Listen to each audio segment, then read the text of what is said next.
So it's Wanda again, cooking with Grandma. And today we're going to make an artisan loaf of bread. And I refer to this as Brenda's bread because our cousin taught us how to make this at one of our cousins' retreats, which is where we are right now. And so we're going to put this together quickly, just make the dough and then let it rise, and we'll check back later. So I already have 2 cups of all-purpose flour in here, and I'm going to add another cup.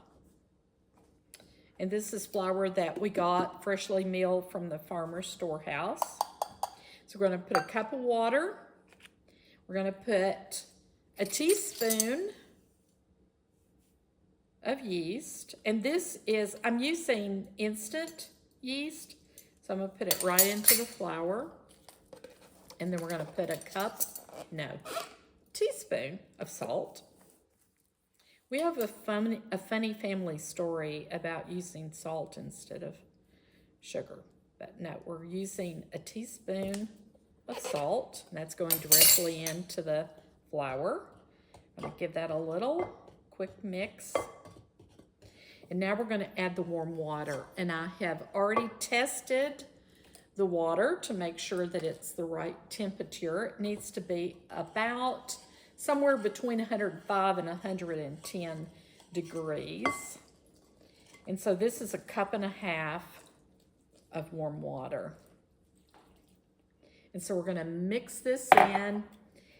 And it's going to be sort of a sticky, shaggy kind of dough, and I'll show you once I get it mixed up. It is raining today, so that kind of, when you're working with yeast, that sort of makes a difference as well.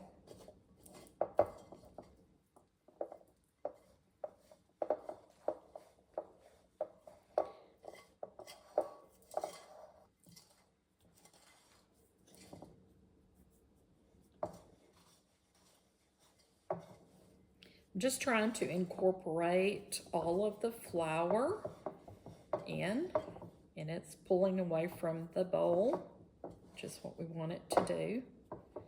And now I'm gonna take as much of the dough off as I can. And just sort of making sure that it's pulled away from the edges of the bowl as much as possible. And that's it. We're going to cover it with some plastic wrap. And then we're going to let it rise for about 3 hours until it's doubled. And then we'll come back for the next step.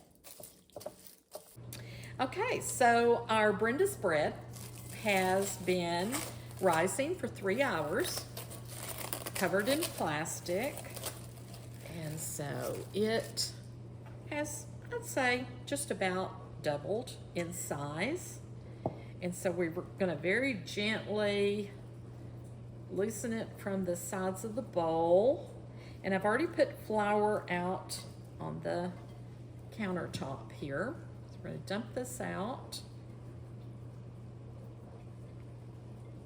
And you can tell that it's got all that good stretchy gluten developed.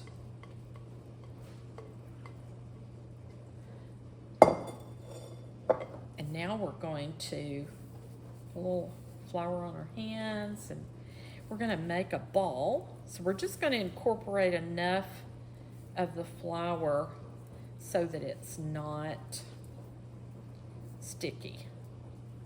Because we're not really trying to knead it necessarily. We're just trying to form a ball here. So there we go.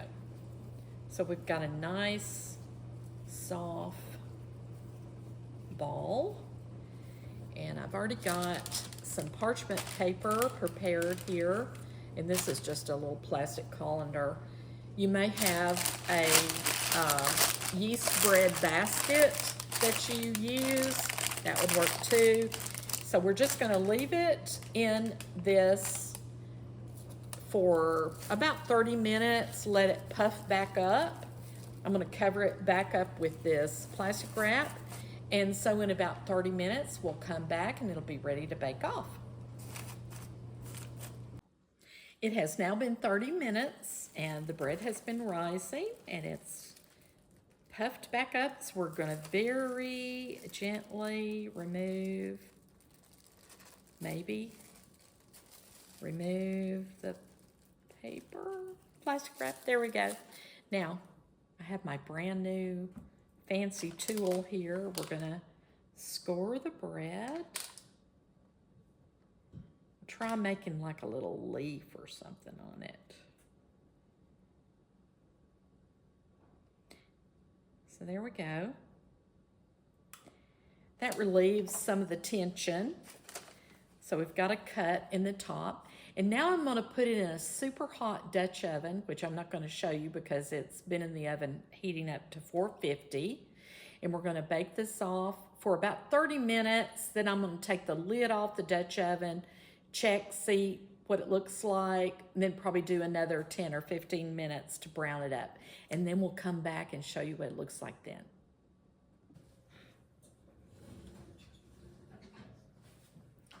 And here we go. And here's the final product. So be very careful. This is super hot. And I'm gonna put this back on the stove so we don't burn anything.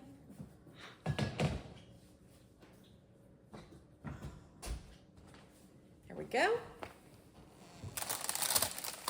Isn't that a beautiful loaf of bread? Hope you enjoy. We can't cut it yet because it's super hot. But it's beautiful, has a great crumb on it, so it's gonna be wonderful. Try it.